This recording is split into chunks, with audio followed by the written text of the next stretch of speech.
Hello दोस्तों, स्वागत है आप सभी का आपके अपने यूट्यूब चैनल बी लर्न में। दोस्तों, आज के इस वीडियो में हम मोस्ट इम्पॉर्टेंट इंग्लिश पेडागोजी के क्वेश्चन को सॉल्व करने वाले हैं जो हर बार एग्जाम में पूछे जाते हैं। तो चलिए दोस्तों, टाइम वेस्ट ना करते हुए स्टार्ट करते हैं आज की क्लास। यदि आपने चैनल को सब्सक्राइब नहीं किया है तो चैनल को कर लीजिए सब्सक्राइब, और वीडियो देखने के बाद पसंद आता है तो वीडियो कीजिएगा लाइक। दोस्तों, आज का फर्स्ट क्वेश्चन है, find out the function word from the following. Option first है एंड, ऑप्शन सेकेंड है चैंपियन, ऑप्शन थर्ड है हैंडसम और ऑप्शन फोर्थ है सीजिंग। दोस्तों, फंक्शन वर्ड वे वर्ड होते हैं जिनका स्वयं का कोई मीनिंग नहीं होता, मीन्स इंडिपेंडेंट नहीं होते हैं, जैसे कि एंड, कैन, बट, हाउएवर। एक बार सीटेट के एग्जाम में पूछा गया था कि हाउएवर कैसा वर्ड है, तो हाउएवर भी फंक्शन वर्ड है। जैसे कि यहाँ पर देखिए एंड, एंड को यदि हम, एंड का क्या मतलब होता है, और जब तक हम इसे ना जोड़ें, जैसे कि राम एंड श्याम, राम और श्याम को जोड़ने का कार्य कौन कर रहा है, एंड कर रहा है। तो यहाँ पर एंड कोई मीनिंगफुल वर्ड नहीं है। राम और श्याम मीनिंगफुल वर्ड है, लेकिन एंड कोई मीनिंगफुल वर्ड नहीं है। तो ऐसे वर्ड जिनका स्वयं को कोई मीनिंग नहीं होता, वैसे वर्ड कहलाते हैं फंक्शन वर्ड। आई होप अच्छे से क्लियर हुआ होगा। तो राइट आंसर हो जाएगा यहाँ पर ऑप्शन फर्स्ट एंड। देखिए, चैंपियन का भी एक अपना मीनिंग होता है, हैंडसम का भी मीनिंग होता है, सीजिंग का भी मीनिंग होता है, लेकिन एंड इंडिपेंडेंट वर्ड नहीं है। तो यहाँ पर राइट आंसर हो जाएगा ऑप्शन फर्स्ट। नेक्स्ट क्वेश्चन है दोस्तों, content word are called. Content word को और हम किस नाम से जानते हैं? दोस्तों, कंटेंट वर्ड वे वर्ड होते हैं जिनका स्वयं का मीनिंग होता है, मीन्स इंडिपेंडेंट वर्ड होते हैं। ये फंक्शन वर्ड के अपोजिट होते हैं, जैसे प्रिंसिपल, कैट। दोस्तों, आप याद रखने के लिए कंटेंट वर्ड को आप नाउन से कनेक्ट कर सकते हैं, मीन्स नाउन जो होते हैं वे कंटेंट वर्ड होते हैं, और ये बहुत सारे होते हैं, लेकिन बेसिकली हम याद रखना चाहें तो हम नाउन को रिलेट कर सकते हैं। जैसे कि कोई भी व्यक्ति, वस्तु, स्थान के नाम को हम क्या कहते हैं, नाउन कहते हैं। तो उनका एक अपना मीनिंग होता है। तो हम यदि याद रखना चाहें तो कंटेंट वर्ड को रिलेट कर सकते हैं नाउन से। और याद रखिए, क्वेश्चन हमेशा रिपीट होता है, कंटेंट वर्ड आर कॉल्ड और किस नाम से हम जानते हैं? तो कंटेंट वर्ड को हम लेक्सिकल वर्ड के नाम से भी जानते हैं। थर्ड ऑप्शन राइट हो जाएगा। याद रखिए, लेक्सिकल वर्ड को और हम किस नाम से जानते हैं, फिर ऑप्शन में देते रहे कंटेंट वर्ड, या फिर ये वर्ड इधर उधर हो जाता है, लेकिन ये क्वेश्चन आता ही है। या तो कोई वर्ड दे देगा और पूछेगा इनमें से कंटेंट वर्ड क्या है, या फिर कंटेंट वर्ड को और किस नाम से जानते हैं, या फिर लेक्सिकल वर्ड को हम और किन नाम से जानते हैं। इस प्रकार से क्वेश्चन आता है, और ये क्वेश्चन मोस्ट इंपॉर्टेंट है, आता ही है। थर्ड क्वेश्चन है दोस्तों, डिप्थोंग्स आर। डिप्थोंग है, ऑप्शन फर्स्ट है double consonant sound, option second है ओवल साउंड्स, ऑप्शन थर्ड है डबल वाउल साउंड्स, और ऑप्शन फोर्थ है कंसोनेंट साउंड। इसका राइट आंसर हो जाएगा option third, double vowel sounds. दोस्तों, डिप्थोंग्स वे वर्ड होते हैं जिनको जब हम प्रोनाउंसिएशन करते हैं, जब उच्चारित करते हैं, तब ऐसे लगता है कि हम दो वोवल को एक साथ बोल रहे हैं, दो स्वर को मिलाकर बोल रहे हैं। जैसे कि ऑयल हो गया, तो ओ और आई दो स्वर है, दो वोवल है, ओ और आई, तो ऐसे लगता है कि हम दोनों को एक साथ बोल रहे हैं। जैसे कि ऑयल हो गया, डाई हो गया, आउल हो गया। तो दोस्तों, जब भी आपको ऐसे वर्ड दिखें जिनको उच्चारण करने से ऐसे लगे कि हम दो स्वर को एक साथ उच्चारित कर रहे हैं, तो ऐसे वर्ड कहलाते हैं डिप्थोंग्स। तो राइट आंसर हो जाएगा ऑप्शन थर्ड। दोस्तों, नेक्स्ट क्वेश्चन है, क्लोज मीन्स। क्लोज का मतलब क्या होता है? ऑप्शन फर्स्ट है फिनिशिंग, ऑप्शन सेकेंड है मिसिंग पार्ट, ऑप्शन थर्ड है क्लोज, और ऑप्शन फोर्थ है असेसिंग। इसका राइट आंसर हो जाएगा ऑप्शन सेकेंड, मिसिंग पार्ट। आपने देखा होगा कि कोई जैसे पैराग्राफ है और उसमें डेश डेश डेश डेश ऐसे करके, या फिर कुछ भी सेंटेंस दे दिया रहता है और उसमें जो बीच में डेश डेश रहता है ना, वो क्या होता है? वो मिसिंग पार्ट होता है। तो यही होता है क्लोज। नेक्स्ट क्वेश्चन है दोस्तों, which one of the following method is suggested for teaching grammar eight primary level. Primary level के बच्चे को आप ग्रामर पढ़ाने के लिए कौन से मेथड को सजेस्ट करोगे? ऑप्शन फर्स्ट है डिडक्टिव मेथड निगमन विधि, ऑप्शन सेकेंड है टेक्स्ट बुक मेथड पाठ्य पुस्तक विधि, ऑप्शन थर्ड है इंडक्टिव मेथड आगमन विधि और ऑप्शन फोर्थ है ट्रांसलेशन मेथड। इसका राइट आंसर हो जाएगा दोस्तों ऑप्शन थर्ड इंडक्टिव मेथड आगमन विधि। हम इसको जब हिंदी पेडागोजी सॉल्व कर रहे थे तभी इसी टाइप का क्वेश्चन आया हुआ था। जब भी प्राइमरी लेवल में आपको ग्रामर पढ़ाने की बात कही जाए तो हमेशा याद रखिएगा आगमन विधि का हम उपयोग करेंगे। पहले बच्चे को एग्जाम्पल देंगे, उसके बाद हम ग्रामर पढ़ाना स्टार्ट करेंगे। तो चाहे हिंदी हो चाहे इंग्लिश हो, पेडागोजी तो सेम ही होती है, थोड़ा बहुत इधर उधर होता है, बाकी सभी सब्जेक्ट के जो पेडागोजी वाले क्वेश्चन होते हैं वे लगभग सेम ही होते हैं। तो राइट आंसर हो जाएगा option third inductive method. Next question है दोस्तों, a sight word is a vocabulary item. सबसे पहले हम जान लेते हैं साइट वर्ड होते क्या हैं। दोस्तों साइट वर्ड वे वर्ड होते हैं जो बहुत ही ज्यादा हम प्रयोग में लाते हैं, जैसे कि be, but, do, have, they, could, had, win, around, better, reach, poor.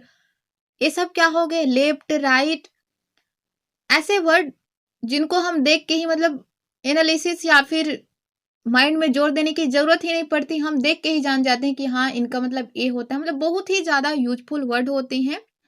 तो ऐसे वर्ड को ही कहा जाता है साइट वर्ड, जिसे हम पहली नजर में ही देखकर जान जाते हैं कि हाँ इसका मतलब ये होता है, क्योंकि बहुत ही ज्यादा यूजफुल होते हैं। ऑप्शन फर्स्ट है that needs proper visual understanding of the context. Option second है that is to be learn by heart. Option third है दोस्तों that the reader recognise and find meaningful on sight without a complicated analysis. और option fourth है that help is judging the effectiveness of the author's style. इसका right answer हो जाएगा option third. किसी भी प्रकार के एनालिसिस की जरूरत नहीं होती है। रीडर मीन्स जो पढ़ने वाला है उसे किसी प्रकार के एनालिसिस की जरूरत नहीं होती है, देख के उसके जो मीनिंग होते हैं उनका पता चल जाता है। तो थर्ड ऑप्शन राइट हो जाएगा। दोस्तों यह क्वेश्चन सीटेट में आ चुका है। मोस्ट इंपॉर्टेंट होते हैं site word, content word, function word, diphthongs, ये सभी मोस्ट इंपॉर्टेंट है। इनसे क्वेश्चन बनते ही हैं, बहुत कम चांस होते हैं कि इनसे क्वेश्चन ना आए, अदरवाइज क्वेश्चन आते ही हैं।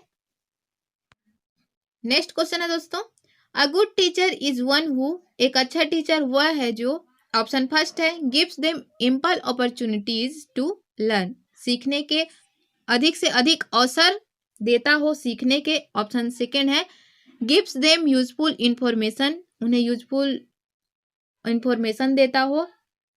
ऑप्शन थर्ड है एक्सप्लेन कॉन्सेप्ट एंड प्रिंसिपल, अवधारणाओं और सिद्धांत को एक्सप्लेन करता हो। ऑप्शन फोर्थ है gives printed notes to student. देखिए नोट्स देना, सूचना देना या फिर अवधारणाओं और सिद्धांत को एक्सप्लेन करना, इससे ज़्यादा बेटर है कि हम बच्चे को सीखने के अधिक से अधिक अवसर उपलब्ध कराएं। और अवसर हमेशा याद रखें कि अवसर क्या है, अवसर पॉजिटिव टैग वर्ड्स है। जहाँ पर भी आपको अवसर दिख जाए, बच्चा जहाँ पर भी क्रिएटिव है, वो वाला ऑप्शन हमेशा राइट होता है। हम हिंदी पेडागोजी में भी कई बार डिस्कस कर चुके हैं, तो पेडागोजी सेम ही होती है। ऑप्शन फर्स्ट राइट हो जाएगा। एक अच्छा टीचर वह है जो एम्पल अपॉर्चुनिटीज मीन्स अधिक से अधिक सीखने के अवसर उपलब्ध कराता हो। नेक्स्ट क्वेश्चन है दोस्तों, a teacher asks the student to assess their classmates during a debate competition in the class. Debate competition के दौरान एक शिक्षक एक छात्र से उसके जो क्लासमेट सहपाठी हैं उनके आकलन के बारे में पूछता है। This method of assessment is, यह किस प्रकार का आकलन होगा। ऑप्शन फर्स्ट है ग्रुप असेसमेंट, ऑप्शन सेकेंड है इंडिविजुअल असेसमेंट, ऑप्शन थर्ड है पीयर असेसमेंट और ऑप्शन फोर्थ है सेल्फ असेसमेंट। तो इसका राइट आंसर हो जाएगा दोस्तों option third peer assessment. Peer assessment का मतलब होता है समकक्ष आकलन। जब कोई समकक्ष के, जैसे कि आप टीचर हैं तो पढ़ा रहे हैं, तो यदि साथ में पढ़ाने वाले कोई टीचर ही आपका आकलन करते हैं तो यह कहलाएगा समकक्ष आकलन। और यहाँ पर देखिए एक छात्र को ही पूछा जा रहा है उसके क्लासमेट से, मतलब उसके जो सहपाठी हैं, तो ये क्या हो जाएगा, समकक्ष आकलन हो जाएगा। थर्ड ऑप्शन राइट हो जाएगा, पीयर असेसमेंट। नेक्स्ट क्वेश्चन है दोस्तों, according to NCF 2005 English in India is dash in a multilingual country. Bharat जैसे बहुभाषी देश में एनसीएफ 2005 के अकॉर्डिंग हमें ये बताना है कि इंग्लिश कौन सा लैंग्वेज है। ऑप्शन फर्स्ट है an associate language, option second है ये फर्स्ट लैंग्वेज, ऑप्शन थर्ड है ये फॉरेन लैंग्वेज, और ऑप्शन फोर्थ है ये ग्लोबल लैंग्वेज। तो याद रखिए, जब भी यह क्वेश्चन आता है तो आप ग्लोबल लैंग्वेज को राइट कीजिएगा, क्योंकि बहुभाषी देश, देखिए यहाँ पर बहुभाषी देश के बारे में बात की जा रही है। तो एनसीएफ 2005 में स्पष्ट रूप से लिखा है कि इंडिया जैसे बहुभाषी देश में जो मल्टीलिंगुअल कंट्री है, तो इसमें इंग्लिश को जो है ग्लोबल लैंग्वेज माना जाता है, सार्वभौमिक भाषा। और यह आंसर ऑफिशियल जो आंसर की है उसके बेस पे मैं बता रही हूं। तो जब भी आपको एनसीएफ 2005 में मल्टीलिंगुअल कंट्री ऐड किया गया हो तो राइट आंसर होगा आपका ग्लोबल लैंग्वेज। दोस्तों इसी क्वेश्चन को एक और तरीके से भी पूछा जाता है, उसका राइट आंसर होता है सेकेंड लैंग्वेज माना जाता है इंग्लिश लैंग्वेज को। तो आइए देखते हैं उस क्वेश्चन को। According to the observation in the national curriculum framework means NCF 2005 English is a language in India. Option first है सेकेंड, ऑप्शन सेकेंड है फॉरेन, ऑप्शन थर्ड है फर्स्ट और ऑप्शन फोर्थ है ग्लोबल। देखिए यहाँ पर ऑब्जर्वेशन दिया गया है, तो अवलोकन के अनुसार जो इंग्लिश लैंग्वेज है वह सेकेंड लैंग्वेज माना गया है। और ऑफिशियल आंसर की से आप मिलान कर सकते हैं, क्वेश्चन आया हुआ है और इसका राइट आंसर जो सीटेट ने माना है वह है सेकेंड, इंग्लिश को सेकेंड लैंग्वेज माना गया है।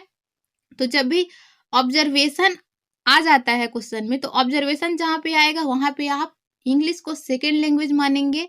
तो जब भी आपको मल्टीलिंगुअल कंट्री में एनसीएफ 2005 ने इंग्लिश लैंग्वेज को कौन सा लैंग्वेज माना है, तो उसका राइट आंसर होगा ग्लोबल लैंग्वेज। और ऑब्जर्वेशन के अकॉर्डिंग पूछा जाता है तो उसका राइट आंसर होगा सेकेंड लैंग्वेज। तो याद रखिएगा, कंफ्यूज मत होइएगा, आप एक बार ऑब्जर्वेशन को देख लीजिएगा।